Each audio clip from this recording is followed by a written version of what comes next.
I can go. Okay, I hope you enjoyed lunch. That salad was one of the best salads I've had in a very long time. It was quite delicious. So as you come back in, I'll just go ahead and preface what we just heard prior to lunch. A couple different things jumped out to me. One, this idea of, well, is the process betraying us when we're focused on the outcome all the time, but then we preach the process, this idea of me versus we in the way that we coach our young people, and the expectations we set on them from just familial groups and different support groups. The next idea of, well, what does a healthy body image look like? Comparison, control, that leads into social media.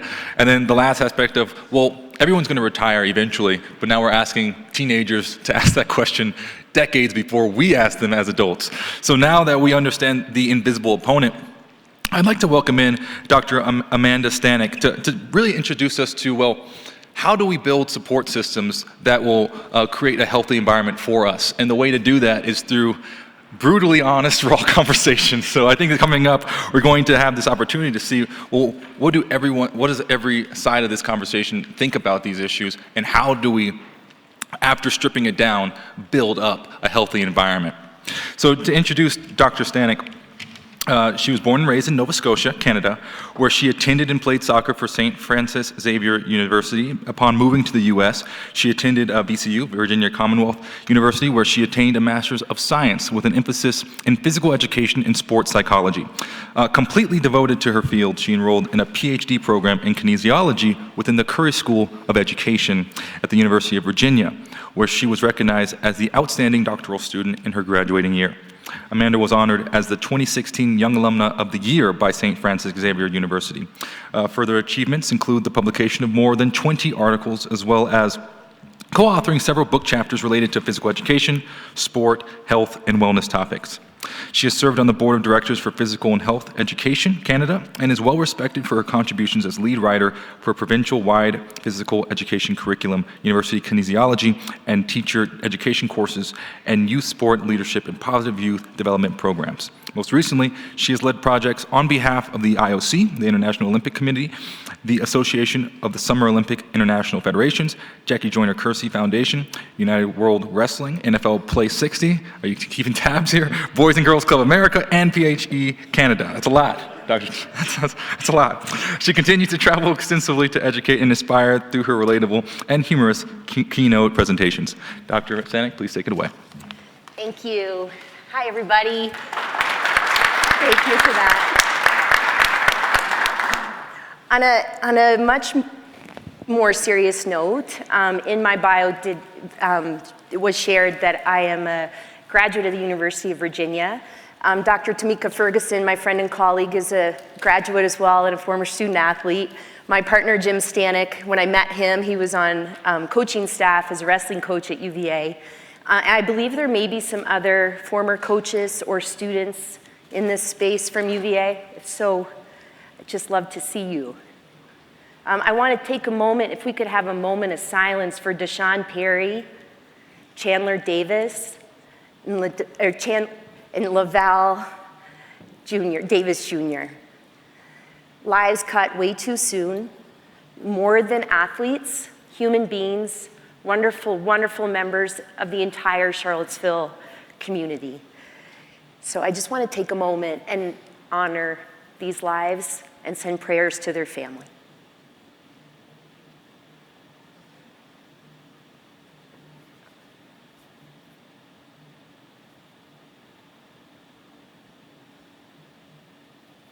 Thank you very much. Wahoo wah.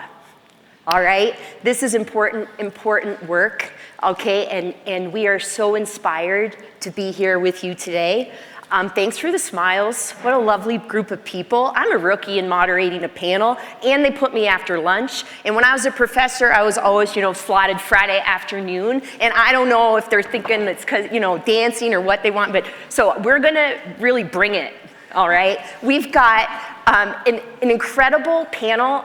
I don't know what I love more about the panel, if it's the people or the range of people they serve, or the diverse experiences that they've had.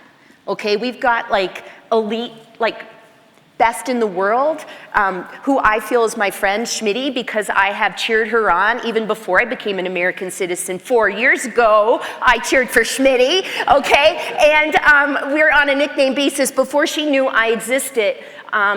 Not just because of her 10 Olympic medals in 4 outstanding Olympic Games, but because of what I learned about her through the announcers and her teammates and how they talked about her. Of course, it's Allison Schmitt, okay? And so I'm gonna have, I love this morning how the panelists, the student panelists, like, wow, teach me how to raise my children to be so vulnerable and incredible. And what I loved about you introducing yourselves is if I was reading bios, I'd be reading resumes, right? And what I noticed when you all shared your story, it was a lot more than reading a resume. So I invited our amazing panelists to do the same. And some of them, well, they're all super humble. So we're gonna, I was like, if I need to add in some of the bragging parts, like I love being a hype girl. So I'm so gonna do that. But we're gonna start here with Allison, who needs no introduction in who she is and what she's accomplished, but I would love for her to share a little bit more of her story with us.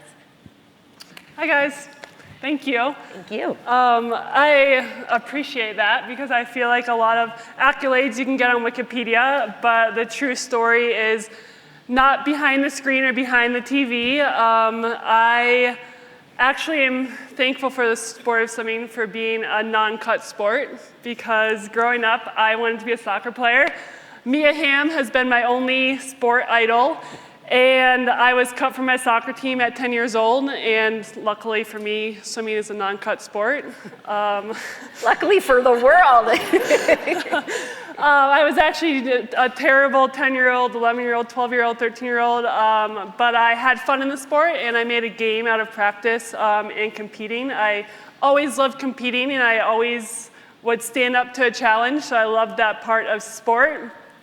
Swimming gave me that opportunity, and I made my first Olympic team at 18 in 2008. I just finished my 4th Olympic Games, I guess a year and a half ago now, not just. Time flies. But I am grateful for what sport has taught me. Beyond successes, I'm more grateful for the failures that I've had, for failing to make the national team and failing to make world team. It made me learn about myself as a person, not just as an athlete. And I unfortunately didn't understand mental illness or mental health. At 22 years old, when I first started experiencing mental illnesses, coming back from 2012 Olympic Games, I internalized all that. I looked at mental illness as selfish, complaining, and I was very grateful for the successes and the opportunities I had in sport and all the people around me that were loving and supporting towards me. It took until May 5th, 2015 when my cousin committed suicide. She was a junior in high school a week after her 17th birthday, going on to play Division I basketball. Did not make it with her fight, mental illness, and that made me more aware that mental illness is real, and I can speak out about my story and hopefully save a life out there or save a family from going through what my family went through. I became public about my own struggles as well as my cousin's story shortly after, in May of 2015, and have been passionate about speaking about mental illness, which is actually ironic because all through college I avoided every public speaking class, hated public speaking, and wanted nothing to do with it. But I really now enjoy speaking about mental illness and mental health, and I mean, I love sport. I'm so grateful for sport, so combining them two is like a party in my own head. So I am finishing my master's in social work in this upcoming May. I have 2 classes and 240 more hours of internship, which I'm currently finishing at Aurora Behavioral Health in Arizona. Amazing. Thank you. We have Lieutenant Colonel Stephen Pipes Retired, he would say. Retired, yes. He would say that. So Steve Pipes graduated from the United States Air Force Academy in 1998, played football 4 years out there, went on to an active duty career, did 20 years in the Air Force, and at about my 5-year point, I got the call back to come back and coach at our prep school. I took that, coached over there for 4 years, and absolutely fell in love with coaching, and was gonna get out and have a coaching career. And my wife was at the Ohio State University, and we found out we were gonna have our first child together. So I ended up staying in for another 10 years and working my way back to coaching after that. Coached back at the Air Force Academy for a little while, and did a lot of deployments and a lot of fun stuff in the Air Force while I was out there. Ended up retired, came back to the prep school, back home for a second. Then I worked at a HBCU, coaching ball out there for a while. And then I got the call to come back to the Air Force Academy again, where I'm residing now. Tell you, it's a different equation every year. And the Air Force Academy prep school was a little bit different than the actual service academy itself. We work in an environment where we are all the upperclassmen. We are the ones that get them from basic training, their first day to their last day when we graduate them. And knowing that they are not just there for sport, they're there for something else also. They can have a career in the Air Force. They can have 5 years in the Air Force. They can decide to do something else. But really molding the young men and women that we have that we've been put in charge of is really a motivating factor, and the reason why I was able to come up on the stage and share with everybody else up here. So I definitely appreciate it. Thank you. And I saw you do a little, yeah. Can I call, and his amazing wife is currently still serving, and I would just really love for us to give both of them our thanks for their service.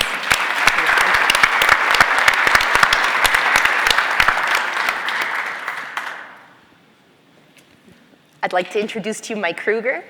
Good afternoon. And Teacher Hart. I feel like we're kindred spirits, so sorry if that's an insult, Mike. Well, as we're thinking about introducing ourselves, and I look to the right and I look to the left and to think about the amazing accomplishments I read in the bio, and I'm thinking to myself, I just aspire to be the person my dog thinks I am when I get home every day. So beautiful golden retriever, and she thinks I'm pretty awesome. Aspire to be that person. It's really an honor and a privilege to be on this stage and talking about this topic. I actually started my career as a middle school teacher. I'm a lifelong educator. I also got involved in coaching while I was still in college. I was a very average athlete. I was that perfect jack of all trades, master of none athlete. So I loved to play all sports, but wasn't super great at any of them. But I really fell in love with coaching actually when I was in college. And I was in a class, and the head basketball coach was the instructor, and he said, would anybody be interested in being a student assistant coach? And I raised my hand, and that took me on my career as over 25 plus years in coaching a variety of sports. But from there, I did get my first teaching job at middle school. I taught science and reading, and I loved it. And at the same time, I got involved in coaching high school basketball after that short stint, helping at the college level. Fell in love with high school coaching and stayed there for the rest of my career. From middle school, went to the high school where I was a social science teacher, taught psychology and sociology. And at about that time, went and got my degree in psychotherapy counseling and became a school counselor for a number of years. From there, I realized that I was really enjoying the coaching aspects, but I started to really become interested in coach development. And so when we would describe who you are, I think to myself, really where my passion is in coach education and really embracing the role that coaches play in the lives of our athletes. So I spent the remainder of my education career there in athletic administration as a high school building athletic director, moving to the district level where I was a district athletic director up here in Aurora. And then I retired. I didn't do that very long because I actually wasn't thinking about retiring, but a job became available that I was with USA Football, working for the national governing body. And the position was Senior Director of Education. And I thought, wow, you've got this incredible platform to help support coaches on a national scale. And I threw my name in the hat and was blessed enough to to get that role. So I spent a little over 4 years with USA Football, working on athlete development with them and leading the education team there. And then when COVID hit, we said, well, we're going to go remote. So I was living in Indianapolis at the time, moved back home where Colorado was the only home I'd known until we moved to Indy. And about that time, about 6 months later, the opportunity came about to lead the Colorado High School Activities Association. And I'd spent so much of my career working with that amazing team as an athletic director. I just felt the calling on my heart, and I was blessed to be put in that position about 6 months ago. So I'm still a newbie and still totally playing the new guy card. But I have an amazing team, passionate servant leaders, and it's a blessing to go to work with them every day to serve the students and coaches in our state. So that's where I came from. Thanks, Mike. And last but absolutely, certainly not least, Dr. Bhrett McCabe. Thank you. It's an honor to be back. I was fortunate enough to be on the panel last year, and I was shocked when they didn't turn off my mic last year, and now I'm back. So I'm here. I'm a licensed clinical psychologist. I'm a former Division I athlete. I played baseball at LSU, was on a couple national title teams. I went through my own stuff, had an injury that changed my mind from being what this stupid psychology thing is to, the thing is pretty cool. And became a psychologist and specialized in injury rehabilitation, medically ill patients. Never thought, I thought I'd kind of go back to athletes at some point, but when I went through grad school, I had 2 kids, my wife and I, and so I really didn't want to go the traditional route of starving. So I went into the pharmaceutical industry for 8.5 years, and I worked in research, development, education, platforming, development, things like that. But during that time, I had an amazing boss who said, why don't you moonlight a little bit on the side? And fortunately enough, I did. Next thing you know, I was working 2 jobs and went out on my own 11 years ago. And I'm a single shop type of person. I have a practice in Birmingham, Alabama. I'm the sports psychologist and the consulting clinical psychologist for the University of Alabama. Yes, I know I went to LSU. Yes, I worked for Alabama. If you ask who I rooted for in November, I'd say Roll Tide. Because I know the people, right? You know the people that are there. I'm very happy for my friends on the Bayou, but we'll get them next year. But I love what I do. I work with a lot of players on the PGA Tour and the LPGA Tour. I have 4 players in the top 15 in the world that are my clients on the PGA Tour. So I get the really terrible job of spending a week in Scotland and Augusta National and stuff like that. It's tough, pimento cheese. You just get tired of it after a week. And but what I love to do and the way I do my work is, as I tell everybody, I swim upstream. If you guys are all swimming one way, I'm going to swim the other way because I just like to think that way. And I look at what we do in psychology and what we have here is if I can empower coaches to become the better coaches to open up the door, open up a window, and provide the support for our student athletes who are going through unprecedented times. Never seen this, never seen what they're going through right now. And that's my passion. And so from a social media standpoint and different things like that, I try to put out as much content as I can for value to players, coaches, administrators, everything I can, because I feel like a coach changed my life. I came from a great family. My dad was a retired lieutenant colonel in the Air Force. I didn't come from a rags to riches story. I came from an awesome family and have an awesome life. But a coach, my baseball coach at LSU changed my life with a simple question. And so I want to continue to give that back. And I saw him 2 weeks ago. He's 84. And went and sat in and spent some time with him. So it's an honor to be up here. A hell of a panel. And here we go. All right.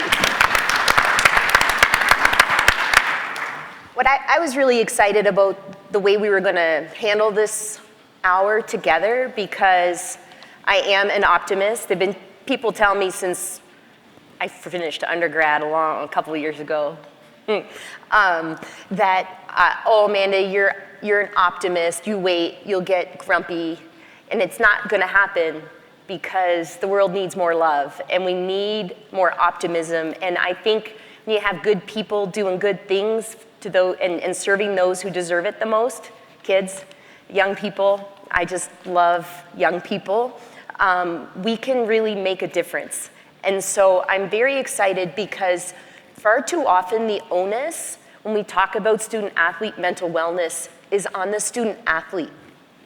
And we forget that the very fact that a lot of the student athletes have unique and specific challenges from this dual role.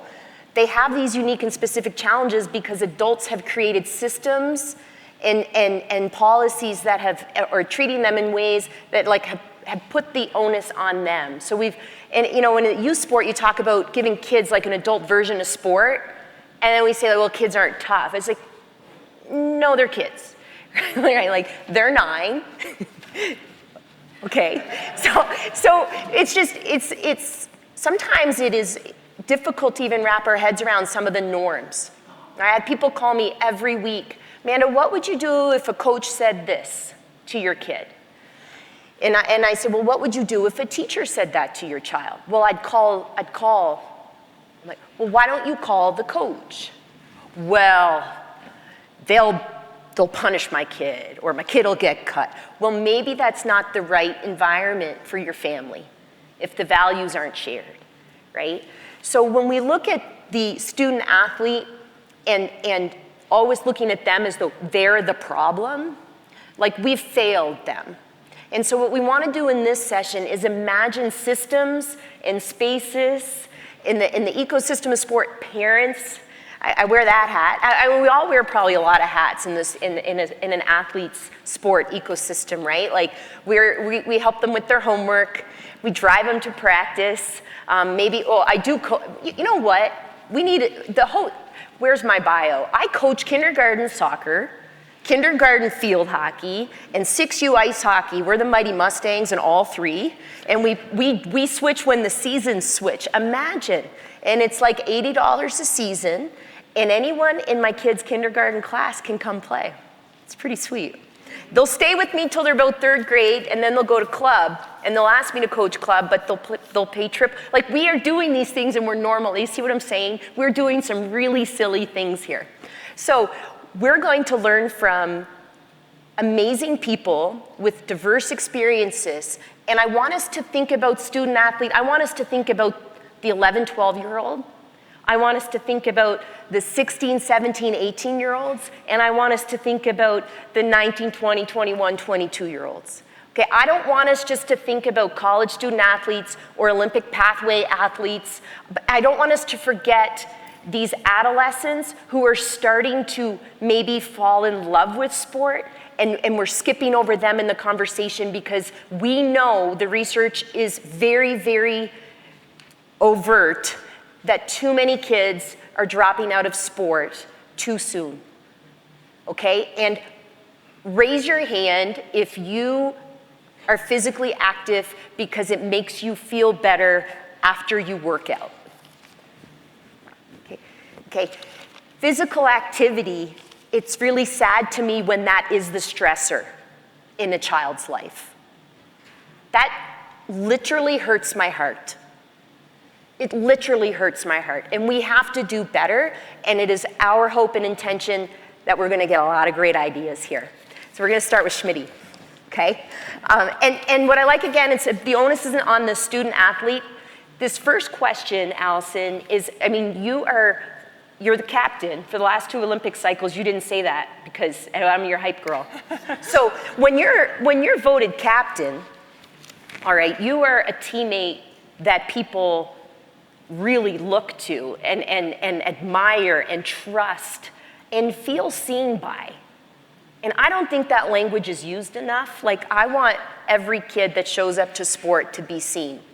If that was, like, I think that's a great goal. So I'm wondering, what can teammates do to be incredible support for their teammates? Or what have you done that you've received feedback for that your teammates really, really appreciated? And while I am like warm and fuzzy and like to keep things positive, if there is anything that we should stay clear of or try to make sure we teach kids not to do as teammates, feel free to go there as well. Well, I think you make a good point, because if you're an athlete on the team, whether you're the athlete, the peer, or the coach, everyone on that team is there for a reason, and they're there to succeed. And someone has to get DFL and someone has to get first. And you should treat that person as a human being and not as an athlete that got DFL or got first place. And so that's my biggest thing when I'm on national teams and when I'm with my team is everyone's here for a reason. Everyone has their own stories and their own backgrounds, and they're gonna learn or they're going to share their stories, so be respectful of their stories and be respectful of their goals. So that's number one. I guess when I hear your question, I think of three things. I think of be kind, slow down, and share space. When I go to say be kind to everyone. Like I said, you don't know what kind of day everyone's having. You don't know what happened in their personal life. You don't know what happened previously. You don't know what their traumas have been, what will trigger them. So just be kind. Be kind to them and be kind to yourself. Because we're not able to help other people unless we fill our own cups. So be kind to ourselves and have self-care if we need to step away and have self-care. So big picture is just be kind to others and be kind to yourself. Imagine. Secondly, I say slow down. I know the pandemic made us slow down, and I know that since the pandemic has happened, there has been talk about a lot of mental illnesses coming to the forefront. Mental illnesses were there before, mental health was there before, but because we had to stop and sit in our own emotions, we don't know how to deal with that. We don't know what to do with our own emotions because we're so used to hustle and bustle. Now, I know that when I walk through doors, and I'm a culprit of this as well, when I walk into buildings, I'm like, hey, how are you? And keep on walking. I don't really care how you are, that's just what society has told me is polite. And so I encourage you all to stop, slow down, and truly ask someone, how are you? And wait for that answer. Now, when you do ask that question, like I said, if you choose to ask that question and wait for that answer, hold space. And that comes to number 3, is hold that space for other people. In a therapeutic setting, I've learned that there is value in silence. Sometimes the person doesn't want to speak. Sometimes the person doesn't know how to express their feelings, and they feel alone. I know that personally I felt alone in many situations, and people come up and they just want to fix it. We're human beings. We're not there to be fixed. No one needs fixing. We just need a support, an army to get us through whatever trouble we're in at that point. So hold that space. Therapeutically speaking, I know that as a therapist right now, there's been many times when I'm with a client and they don't want to speak. I'm like, okay, well, we do have to sit here for 2 hours, so you can do whatever you want. Well, I'll just sit here with you. And eventually, they end up speaking. And me allowing that space to be held allows trust for them to know that, oh, I'm not forced to talk to you. I'm not forced to express myself, but I know I'm here because I want help. And allowing that silence allows others to form sentences and form those feelings and help express themselves the best that they know. Love that. Thank you. And you talk about coaching education, Mike, and how that's a real passion for you. Those seem like things that coaches could take away from and teach to their teams, right? Yeah, for sure. It was really awesome to sit and listen to our athletes earlier today, and there was a great question that came from the side of the room, and they said, how do you create a system within the high school, middle school realm that supports what the athlete needs? That's what we live every day in my office. That's the question we live with every day, and we think, how do we do that? There's also, as you're listening to Kayleen and Jeff and Charlie, there's that little voice inside that whether we're talking, I'm like holding up that sign, like, yes, that, we need that, yes, that, we need, so I think the reality for us to talk about systems that really support our athletes, and Dr. Chapman laid it out in his ecological systems approach slide, and it said you start with the athlete and then you have the microsystem. Coaches, parents, we fall in that microsystem, and so it really becomes an education piece, and I think it starts with really embracing the platform that we have as coaches. And I think sometimes we think we know, but if you really just take a breath for a second and think about the awesome platform you have as a coach that's there to support in this microsystem to support this athlete, it's an incredibly powerful and vital platform that we have to influence. And so when we talk about education, especially at the high school and middle school level, we have to talk about how do we provide resources and tools that will help those coaches. I know at the high school level, I work for great coaches like this in the state. And we hope that all of our coaches aspire to be the kind of individual and leader, the men and women that are like the lieutenant colonel here. What we realize too in youth sport, we have a lot of moms and dads who are doing their best. They got volunteered or voluntold at the meeting, or they were the ones that didn't show up, and so they got volunteered to coach. Or their kid's not gonna be able to have a team if they don't step up and do this.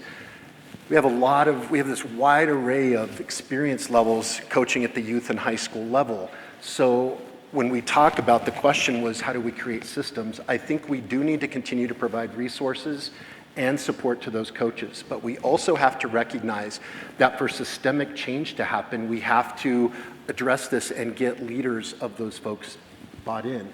The athletic directors at both the high school and collegiate space, the leaders in the youth sports movement, we have to have them buy in, because the reality for us typically is that we prioritize teaching the sport before we prioritize helping kids fall in love with the game. And as we talk about this today, I promise you, if you just use physical development as the context of what we do when we develop an athlete. My role at USA Football was to take the USOPC's American Development Model and apply it to the sport of football. So what we did is we said, okay, how does a child learn these individual skills needed to be successful in football, just like the development model laid out for us. One of the first things we did is we developed what we called our success pathway. And on the bookmark that you received from Dr. Williams' quote on there, it's exactly saying what she's saying in that quote. But the success pathway for us became human, athlete, football player. And if we don't take the time in a developing athlete to develop that human first, even getting to the point where we can't help an elite athlete reach their full potential if we don't take the time to develop the human and the athlete first. So just like we would in a physical context, teach an athlete the basic foundational movement skills that they need to be successful as an athlete, or the throwing or catching or running skills. Take that and compare it to what we do in terms of mental health and wellness development. And so what it comes down to is a question of, are we intentionally teaching those skills and providing opportunity? Our athletes said it earlier. It was so awesome to hear from athletes the terms empathy and kindness and creating a safe environment where kids can be vulnerable. The last thing I'll say is in sport, especially coming from a football background with USA Football, we worked so hard on creating a physically safe environment where there's always safety concerns. We're always talking as coaches, we teach the right things so that we create a safe environment. We have to be intentional as the microsystem stakeholders for our athletes to also create an environment that is cognitively and emotionally safe for our athletes to grow and develop. And we have to meet them where they're at developmentally. So, because if we don't create that foundation, we don't give them the tools or the resources so that they can be successful as they meet these real difficult challenges as they grow into them to themselves. So one of the last is in terms of that platform, and I'll wrap up with this, think about this really quick. Just in Colorado alone, we will influence and connect with over 250,000 athletes this year. 250,000 athletes just in Colorado. That's a significant platform. Less than 2% will move on and play at the collegiate level, Division I. About 7% will play somewhere beyond high school. So we're turning out about 232,000+ kids that need these skills. And we are the stakeholders that can help them develop those skills. Yeah, it's complicated, right? Because social media, if I'm real honest, email wasn't even a thing when I was in university. So, there was the blinking light my fourth year, it was starting to come about. But what these student athletes are experiencing now, for a lot of people coaching them or making decisions on policy or coaching the coaches, that wasn't our reality. And it's still not our reality. And now we're raising kids like my almost 13-year-old. She chooses not to have a phone. I mean, I don't know if I would have said yes, but I think she likes me having to wait 30 minutes for her while she hangs out and kicks the soccer ball around. But she chooses not to, but now she's not on the team group chat on her field hockey team. And there's things that she's missing because she's not on the group chat. So there's more coaching as a mom to say, if you show up to a space and there are kids on your team, like, don't feel they didn't want you there, just understand it's a consequence. She's like, yeah, I get it. I think the pros outweigh the cons. I'm like, okay, we're cool, all right? But also because of that, going to her club field hockey and not being in school with everyone on the team, like, it's different. I mean, I'm from a fishing town in northeast Nova Scotia. Like, I was with my cousins, my siblings, from all the way through in sport. I wasn't having to meet new kids. And you were saying, it's your daughter's fifth or sixth school? Sixth school, right. As an eighth grader? As an eighth grader. So she's having to meet new kids all the time. Well, so if you're going to these new spaces and she's shy and unassuming, not in the group chat, Mom, I don't necessarily, okay, what are you bringing as a teammate to help people feel seen? What are you saying to kids on your team? If you want to receive, how are you serving your team? And that amazing adolescent, comes skipping into the minivan. Mom, it works. Like, everyone was like talking to me, like, just extending that. So simple, right? But how to get the busy volunteer. I'm coaching the Mustangs. Man, there was a long line. I was like, get me, I want to coach them. But like, most times there's not, and I understand that. But if you're going to do it right. See every child. How can we hold these, like, I have a lot of patience for volunteers. I really do. But how do we get these volunteers that education? I think USA Hockey does a good job. I feel like I'm getting a second PhD where all the things I have to do before I'm allowed to get on the ice with those kids. And I'm like, this is great. But that's also a place of privilege. There's fees attached, there's time attached, and I have to recognize that. So we have to make sure today too, we're keeping this real. It's like, how do we get these great messages to these, I think, real pillars in the community who are stepping up? And one thing I do tell all of them, all the dads I coach with, and some of you really awesome college coaches, please don't take any offense to this. I'm like, stop going to the college coaches for memes and like motivational quotes. If you're coaching 7-year-olds, go find the favorite grade 4 teacher and see if you can shadow that teacher. If you're coaching middle school athletes, go find the favorite 7th grade English teacher on the border of Fargo, North Dakota, who I met on the shuttle this morning, and find out remind me your first name?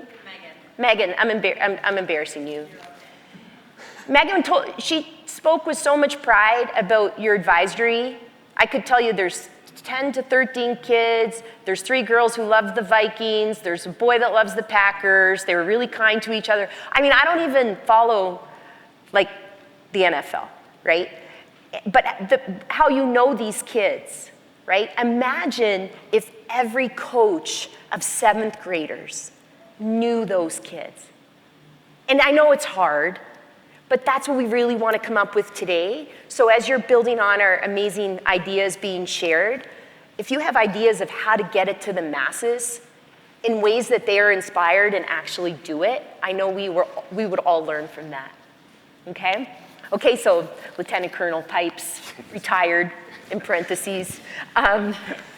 You've coached at HBCU, you're coaching at Air Force Academy Prep, and you're also on a panel of student health, mental wellness. So obviously this is a topic that you deem really important to the development of the student athletes that you get to work with.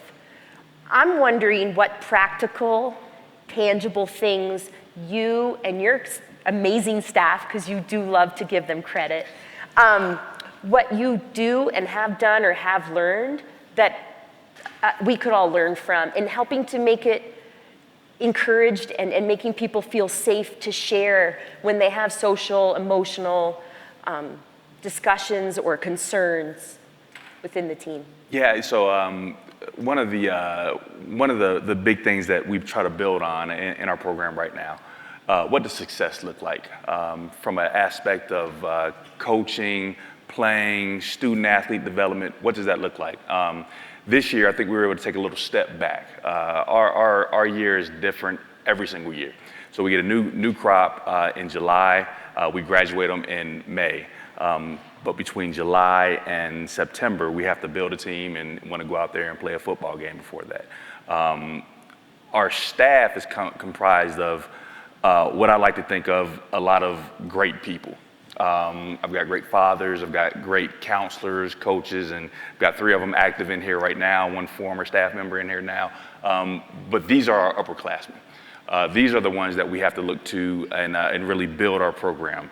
The culture comes from them. So I took a step back this year and we concentrated less on football and more on getting to know who our players were, because we don't recruit them, they show up and we have them. So making those interpersonal connections and just trying to build that trust and finding out who they are and what makes them tick was a huge stray from what we did in the past, but yet we saw greater results with it this year. We have a attrition rate that probably runs between July and when you show up for basic training in September, probably about 10 to 15%. And our attrition rate went to 0 this year. So that in itself, just really building on, okay, what's important to us? What does that success look like? And what are we willing to take out in order to put something else in? We took out some football to put more interpersonal stuff in, and I think that worked this year. Same thing when we look at the HBCU and the resources that we have. Little less resources at the school I was at, but we took more of a time to get to know the players that we recruited, spend time with them in the locker room, take time to stretch with them afterwards, and just see what makes them tick and what kind of person they are. And I think by doing that, you build that relationship. Coaches can be very judgmental. And I say judgmental in the effect of when I meet you, I dap you up, I'm feeling on you, I'm touching you, and I'm thinking about, all right, what can you do for me in this instance, right? But we have to be more curious in that to figure out who they are. Because in the response, at the school I'm at now, I can go 0-10 every single year and still, boss left, but still have a job right now. But what we're trying to do is make that connect from one school to the other and really build on what they're going to do later on in life. Most of our guys, they'll play football for a spell, but they'll go on to do something else. Maybe you'll be a fighter pilot, maybe you'll be a cargo pilot, maybe you'll be a combat vet leader, whatever that looks like. And hopefully one day you'll be my neighbor and I can invite you over instead of coming home and finding you in my house at the time, right? So those are the things that we make better people in this whole thing. So really taking that time out, and our staff does a great job with that. Was it difficult? I want to make sure everybody heard when he said sometimes we took out some football and we put in some more time for relationship building. And I just want to make sure that we highlight that. Was that difficult the first time you did it, or no? Extremely difficult. I think we probably took a whole off season to even talk about it before we went to that path. And so yes, it was difficult, but the results that we got at the end, gee whiz, it was just amazing to really, because you come into this basic training environment, I don't know, you're my teammate and I don't know who you are. Or you're my coach and I really don't know who you are. And so we have to build that group, and that group identity came out way earlier than it did in years past. So absolutely is a model going forward to take some of that stuff out and still build in what you need to get in there also. So that's awesome. Thank you so much. Thanks. Okay, Dr. McCabe, so you're working with, obviously, the best of the best, like the Allison Schmitts of golf. I'm wondering, through their stories and getting to know these people over the years, if any trends emerged or like anything that they had to overcome because their sport systems failed them, whether it was like overbearing parent or authoritarian coach? Like, were there any themes that emerged that you would be able to share examples of, obviously not names, but things that we could learn from to help inform the ecosystems and how to better support athletes coming up? Yeah, I think the main thing to realize about athletes is every athlete has the right to get better. Allison talks, she wasn't very good as 10, 11, I mean, she's probably a lot better than she says, but in comparison to other young ladies in the pool at the same time who were probably physically, developmentally different, you were probably at a different developmental path. And I think if you take a look at some of my players that I work with, and even in the college ranks at Alabama or professionals that I work with out of golf, they all had the right to improve. And I think we forget that. I was a one-year varsity player before I went to play at LSU because I was a late bloomer. I should have been in today's world of hyper high school sports held back, right? Academically, I had no reason to hold back. I was in 6 schools through 12 years, and I just always excelled where I was, and I figured it out. And I think my parents wanted me to go to college to get out of the house. So they weren't going to hold me back. But I think they all had the right to improve. And I think if you take a look at what the mistake that happens from a coaching, from a leadership, from a parenting standpoint, is that we have unbelievably insane standards and expectations. Like, coaches make decisions so early and cut the legs off of athletes for the right to improve. And that's systematic because so many coaches, they've coached in a way of attrition will select out their best players instead of empowerment will grow their best players.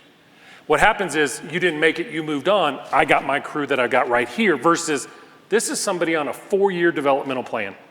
When I chose to go to LSU, I was told I wouldn't play for 3 years. In my 3rd year, I'd have a chance to play, but I chose to go. Now, in today's world, I'd been out 14 times, right? But a coach had the guts to tell me that versus come on and give it a shot and then just ignore me for 2 years. He put me on a plan. I understood the plan. So those unrealistic standards and expectations, if we take a look at ACT scores, I went to a high school, I went to an all-boys Catholic school in Baton Rouge, and we had good ACT scores. My daughters now had 6 kids in their high school with perfect scores on the ACT. That's insane. First of all, terrible test, work predicts nothing of academic achievement. And second, kids are testing to a test. We're not teaching them to say, hey, you made a 24, what did you learn? You made a D in a class, me in college, okay? Made a D in a class. So what? What did you learn? My daughter came home her 4th semester at Auburn. She had a really bad case of Crohn's disease, was going through really tough, and made 2 Ds. And she sat at the kitchen table and she said, Dad, I'm really proud I didn't fail. And I said, I'm proud too, but this is the greatest inflection point you'll have in your academic career, just like it was for me when I made my D because I was playing all the time and I thought I didn't need to go to that class and it hit me.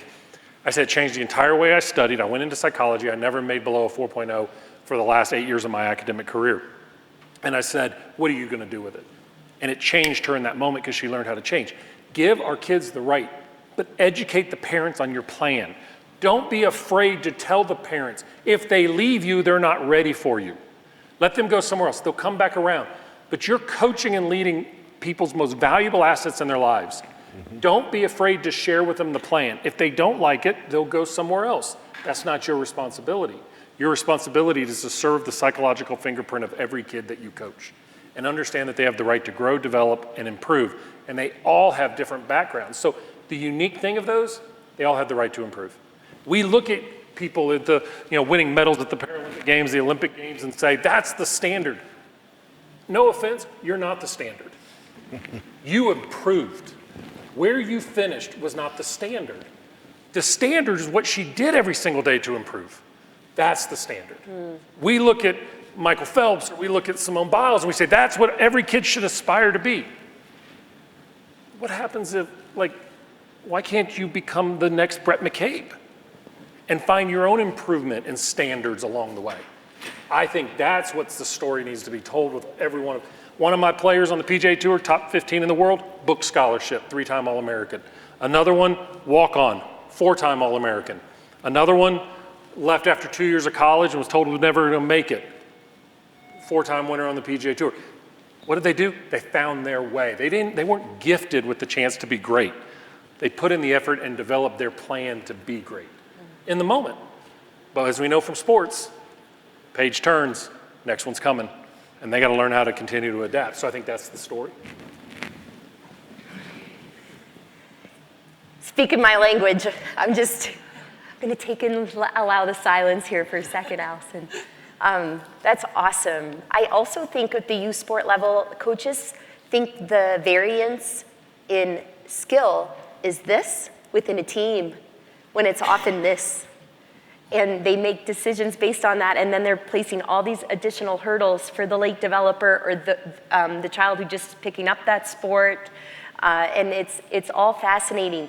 Another kind of phenomena that goes back a bit to identity, if any of you want to build on this, is I don't know if it's just a St. Louis thing or if this is an American thing, but in my fishing town in Northeast Nova Scotia, when people are introducing kids, they don't say, you should see them hit a ball. They don't even say, you should see him hit a puck, or you should see her shoot a puck. They're like, that's a good kid. They like help their neighbor. And I moved here, I'm like, okay, they're fast, that's great. Are they nice? You know, I mean, how we speak about children and how much in that sport domain, it kind of blows my mind as someone, I'm one of 5 kids, we played a ton of sport, 4 of the 5 of us played collegiate sport, and it's just what we did, but we weren't talking about kids in that way. And now I have a niece, she's down at stateside playing at Colgate, she's a freshman, and they didn't describe her as the phenomenal. Like, it was Sarah, she is a really nice kid. Like, are you feeling like there's so much identity, and you know, that's wrapped up coming from adults, that are skipping the developmental pieces? Like, it's one thing if it, yeah. There's an inverse relationship between the coaches, the parents' involvement and their own athletic ability and their success. And I don't mean that in a negative way. I've worked with Hall of Fame athletes, and their thing is, their kid will figure it out. Because that's how they figured it out, right? Yeah. And they allowed themselves to be coached. But what happens is, youth sports is very expensive. And it used to be, I'm just kidding. yeah, 1 or 2 times a week you went and you played baseball, or, I mean, I don't know how many days you were in the water, 7, a lot. You were in the water every day. Somebody had to drive you there. Yeah. And somebody had to pick you up, and somebody had to make sacrifices. So what do we do? With every investment, we want a return on investment. And nobody says, God, jolly, they're a swell kid. And one of my Hall of Fame, I mean, parents at the end of the day when they're on their deathbed, that's what they really hope for. But I had a Hall of Fame dad, he's in the NFL Hall of Fame, and his daughter, and we were talking about something. He said, you want your kid to play college football? Yeah, like, I really want to know, you do, right? Because he was coaching the thing, and he said, say goodbye to Thanksgiving for 4 years, Christmas for 5 years, summer vacations, you get 1 week in the summer. At the University of Alabama, the kids graduate high school in May. They're on campus May 31st. And they get to go home for a day or 2 over July, and they won't go home again until over Christmas. And so to your point, I mean, the parents have to understand that, but we also have to respect that too. That's a big investment. I mean, Yeah. you know. The interesting thing about that, though, the irony, is that if you stand in front of a room of parents, done this from tens of thousands of stakeholders at different presentations, or in educators included, if you ask folks, and we talked about it earlier, what is the purpose? Why do we have our kids compete? What do we want them to learn through this experience? If you ask them that in a crowd, they will say, well, we like the intangible benefits. Kayleen brought it up earlier in her, you know, the intangible things that they learn. Accountability, leadership, teamwork, all those things, those are important. The athlete's mental health, we want them to belong to something bigger so they can grow. But there's this weird dichotomy, because when we get out into the competitive environment, all of a sudden you're like, where does that go? Where does that, you know, that whole idea of why we want our kids to be in there, and you get in the car ride home, and it's all about how the child competed, and these pressures centered around competition, and how successful they're being relative to either what that scoreboard says, or back to what coach said, how do we define our success? So you've got to, this comes back to, again, and this is a message for coaches, I think if there's one huge takeaway when we start talking about how do we support our kids' mental health and well-being is to really make sure you do the internal work of why you are there as a coach. And I don't care if that's at any level. If you're at the youngest Little League coaching the Mustangs or you're coaching the most elite golfers in the country, you are there as an influencer, again, as in that platform, you doing the internal work to say, why am I here? And it's amazing when you coach to a bigger purpose than just helping that kid learn how to throw, catch, or run, or have the perfect swing in a crucial moment as an elite player. You've done the work to go, I know why I'm here. So coaches that are doing that same work, parents that are asking themselves, why is my kid here to compete? If that coach has done that work and they say, I'm coaching to a bigger purpose, then it's easier for us to create those environments where we can be vulnerable, where we can talk about feelings, where we can talk about emotions, how we can learn to deal with success and failure in a positive environment. And it's not just about coaching the physical skills relative to the sport. And that comes back to our why. That's awesome. A lot of times I think we can't forget we're the adult in the room. In all those conversations, right? We are the adult. Even when I get that 18-year-old that comes in here and we believe he's going to be the next whatever, I'm still the adult, right? So if I coach in a way that's going to demeaning or I'm constantly on you, you're going to respond in that way at some point in time. And maybe you had coaches like that growing up, and maybe that's what you might even be looking for. But it's time I'll show you a little bit something different. I'll show you a little bit of compassion in that. And really, as we build that resiliency, and we see those parents that are always involved, that always want to have, why is my kid not playing? Why this? Why that?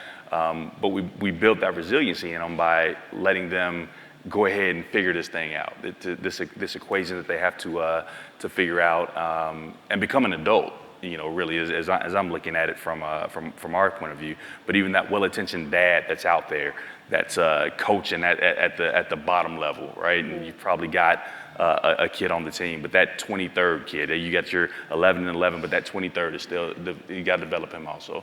And we have to develop our students also, because everybody's important, and they have to know that. They have to know that they're important to the success of the entire team.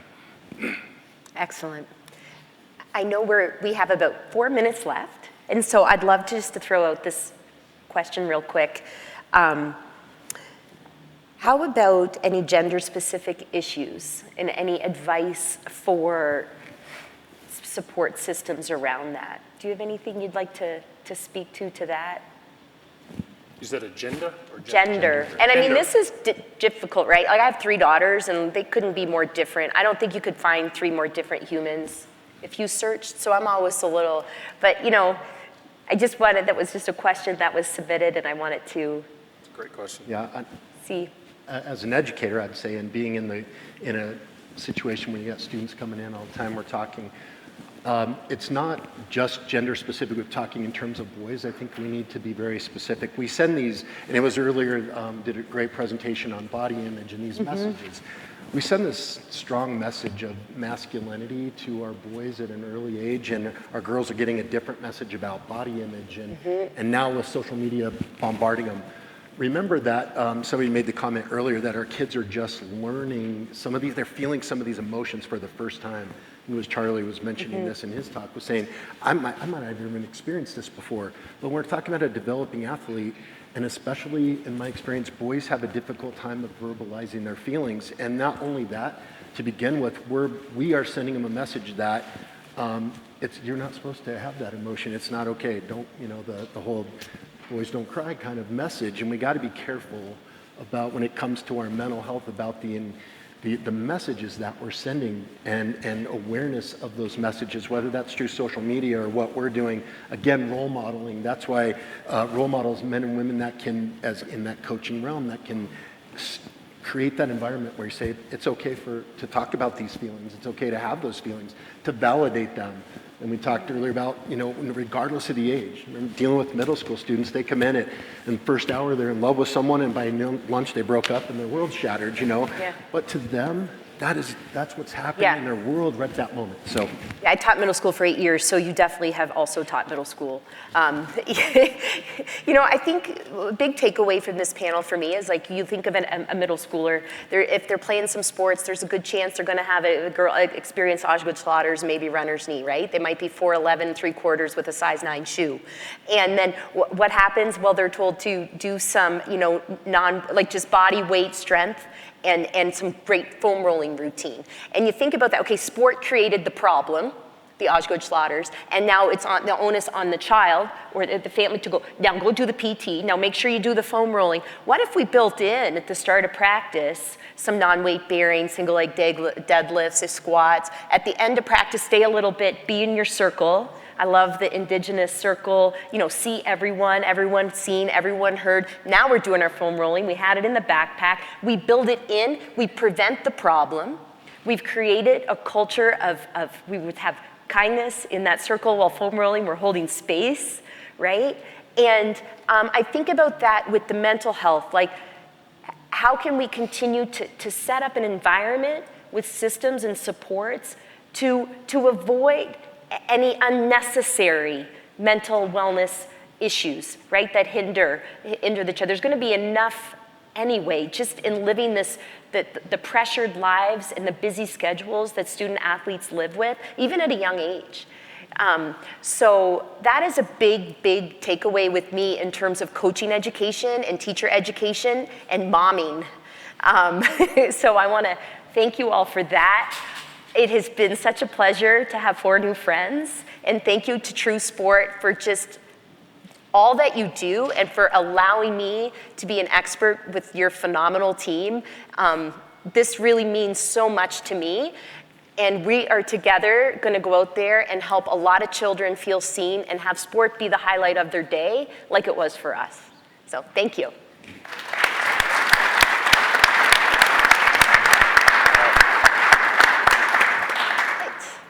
Now we can. So thank you all so much. That was wonderful. If you guys can sit tight for 1 second, then we'll get rid of the chaos first. So we have arrived at another coffee break. I can see people ready for a coffee break at this point. We've got one more final panel that will come up this afternoon. So logistics for now, we'll have about a 10-minute break. We'll want you back in your seats in like 8-ish before we start ringing that mean old bell. And then we will jump in for solutions. I did want to point out one thing, that the format of this panel really was to be about honest, authentic, unscripted conversation.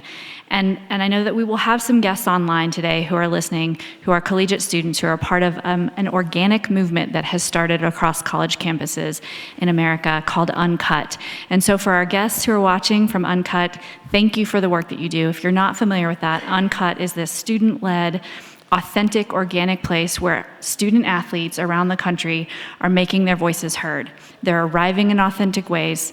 They are challenging each other. They're challenging systems, and they're doing it in a way that is not scripted by the adults. It's a system that is developing on its own that is going to make our systems better. And so for those of you watching from Uncut, we see you, we hear you, and we're going to do everything we can to support the work that you're doing. Enjoy your coffee. We'll be back soon. Thank you. Thank you.